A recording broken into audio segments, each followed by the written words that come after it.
Marvel just dropped a whole load of news at New York Comic Con, so let's do a very quick roundup of everything they announced. First up, let's talk about Wonder Man, because the trailer finally dropped for this TV show and it's taking a very intriguing angle. From the trailer we are following Simon Williams, who is our main character of this TV show, and he is an actor trying to audition for the role of Wonder Man in a remake of the classic movie. And when I say it's a classic movie, I mean it's a classic movie within the Marvel Cinematic Universe and does not actually exist in our world, which is something I'm going to be talking about a little bit more in a minute when I start talking about the marketing of this movie. What I want to talk about first though is the angle this TV show is taking, because this TV show seems to be talking about superhero fatigue, which is something we see a lot in our world at the moment, with a lot of articles saying that the age of superheroes is essentially over, people are getting tired of watching superhero movies and things like this. It's been around for absolutely ages now, and I'm really excited to see what Wonder Man is going to say about it. It's going to be such a unique angle to take within a cinematic universe based around superheroes, and I feel like it's going to be explored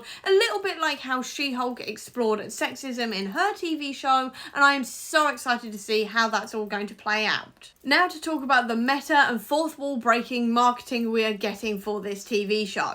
Before the trailer dropped, we saw this article from Discussing Film, which was with a famous director talking about his remake of Wonder Man, which is obviously not something that exists in our world. Wonder Man is not actually a film in our world. This director is also not a director either. This is actually an actor playing the role of a director, but this was actually released on Discussing Film like it was real, and I love this as a marketing technique. I love anything that brings us into the world of a project, and this definitely feels like it's doing that. And then we also have the fact that the actor playing Simon Williams, Yahya Abdul-Mateen, and I apologise right now because I know I have not pronounced his name right. I am definitely going to be getting better at that and working on that. But anyway, he also appeared at the Fantastic Four premiere in character as Simon Williams, and I think this is a genius bit of marketing here because it is pulling us into the world of Wonder Man. And because this show is obviously discussing superhero fatigue, like I said, which is something that is apparently affecting audiences, by bringing the audiences into this world and acting as if Simon Williams is a real person and that this Wonder Man remake is a real thing, is a really interesting angle to take on this. And I'm really excited to see how far Marvel are going to be going with this and what this means for the future marketing of this TV show and for the TV show itself. I'm so excited about this. It sounds really unique, really meta, really fourth wall breaking, and I'm just so excited to see what is going to happen next with it. And also, as an end note, I am also very, very happy that this show has been moved from December to January, because it means that we as an audience have more time to really enjoy this one instead of it being piled under all of the Christmas watching. So very, very happy to have this coming out in January instead of December. Next up was VisionQuest on the panel, and this one is possibly the one I'm most excited about because this is the one we know the least about. The only things we really know about this show right now is a very, very basic premise and also the new casting announcements. So I'm going to talk about the premise first and then those casting announcements, because they are some very, very, very exciting casting announcements. But the premise for this so far, from what I can tell from what Paul Bettany has said, is going to be following White Vision after he's gotten his memories back after he was in Westview, but he's having problems actually connecting with those memories, and he's trying to figure out who he is and what he is and all of this kind of thing. They did release a trailer at New York Comic Con, but it was very much exclusive for everybody who was at the panel, so the rest of us haven't seen it yet, but it is said to have that very kind of creepy, eerie feeling that we got from WandaVision, which is something I'm definitely excited for. I love that tone in that TV show, and it feels like this is going to be a really good tone to set as well for the Vision show. But the bit that really intrigued me and is giving me a lot of theories and ideas for what this TV show could be about is the casting announcements. And these are very, very interesting. So first of all, we have Henry Lewis as Dummy. We have Jonathan Sayer as You. James Darcy, you know, human Jarvis from Agent Carter, is back as Jarvis. We've also got Orla Bray as Friday, Emily Hampshire as Edith, and then finally for the AIs, James Spader is back as Ultron.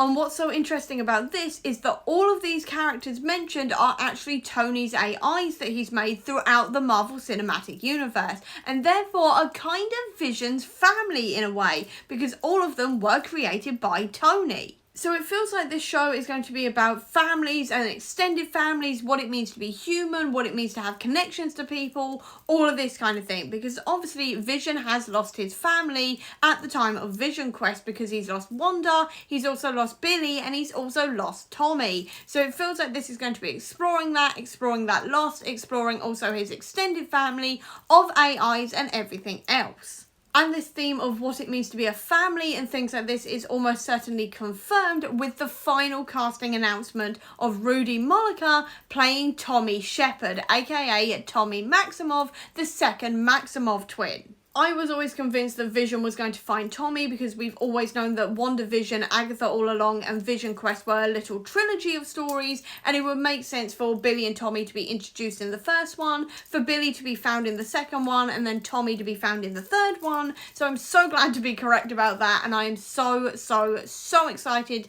to see what all of this means for Vision and for the Maximoff family. And also on a final note on the family kind of idea as well is the one quote that has been reported everywhere from this trailer, which is "You're a ghost haunting her footsteps," which is clearly about Wanda, and it's about Vision trying to maybe find Wanda or just be haunted by the loss of Wanda. So I'm very excited to see what this means for the Maximoff family and where this show is going to go. It sounds so exciting. I cannot wait for it to come out next year.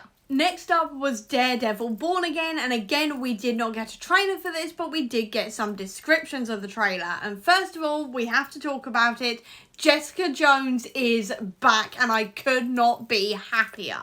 Jessica Jones was always one of my favourites of the Defenders, so I'm so excited to have her back again, and I do not think she is going to be the last one to be returning in Daredevil Born Again. And the reason why I'm saying that is threefold. First of all, we have the fact that Matt was described as assembling a team to defend New York, which is obviously a play on the Defenders title, and then also we have this quote from Mike Coulter, who plays Luke Cage, and this quote from the head of Marvel TV, and these three things together is almost practically screaming that it means we are going to be seeing both Luke and Danny again at the very least. I am also hoping for Colleen Wing and Misty Knight, but at the very least I feel like by the end of Daredevil Born Again, all four Defenders are going to be back together again. Outside of that theorising of the return of all four Defenders, we also have the news that Matt and Karen are going to be rekindling their relationship again, which I saw coming a mile off. I mean, the two of them have had amazing chemistry since the start of this, so I am absolutely not shocked at all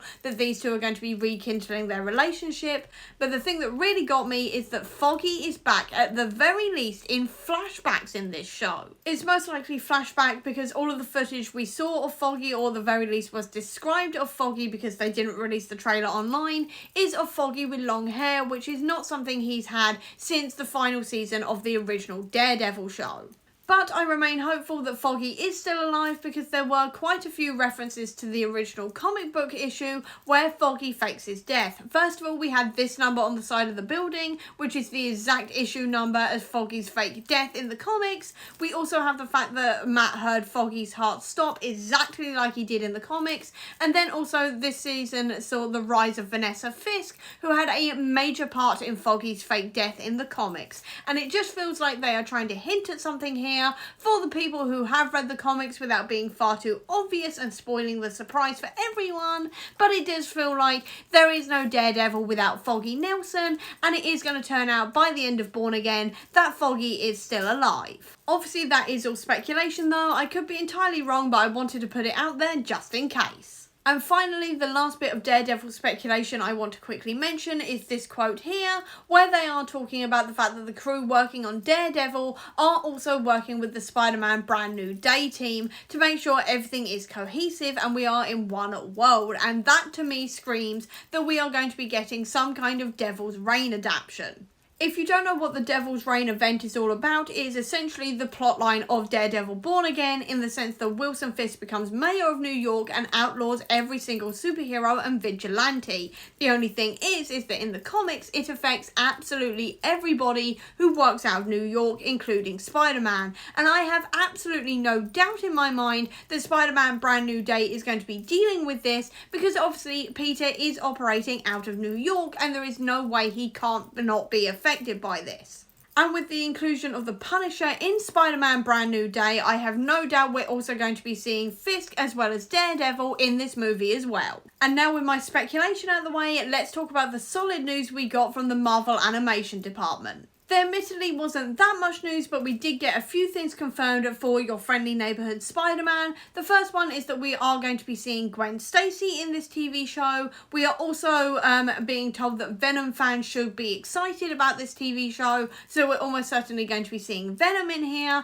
And we also have the confirmation that Charlie Cox will be back as Daredevil in this TV show, which is massively exciting. I loved his appearance in the first season, so I'm really excited to see him back again. And then for X-Men 97, we got even less news. Essentially, we got the confirmation that Apocalypse is going to be the main villain of the show, which we all kind of guessed after that season 1 finale. And also we know that season 3 is coming, and that is basically it at the moment. But I'm sure we'll find out more in later conventions and also when trailers start dropping. And that was it in terms of any solid news we had, but I did want to mention one last thing that was said at New York Comic Con from Lawrence Fishburne, because he threw his hat into the ring at Comic Con for the role of Charles Xavier. I know he's already played Bill Foster, but considering we're getting incursions and variants and all of this kind of thing, I don't really mind him playing another character and maybe dropping Bill and instead playing Charles full time, because I think he would be a fantastic Charles Xavier, and I'm so glad he's thrown his hat into the ring because I think he would be amazing. And that is my New York Comic Con Marvel News Roundup. So I hope you enjoyed this video. If you did, please do give me a thumbs up. Comment down below, tell me if there's any news you are particularly excited about. I'd love to know. Or if you don't have that much time, leave me a superhero emoji down below to let me know that you were here. Or if you just want to see any more of my videos where I'm going to be talking more Marvel news, MCU stuff, and also Marvel comics, please click subscribe here. Or if you just want to see any of my previous videos, please click over here. But until next time, everyone, bye!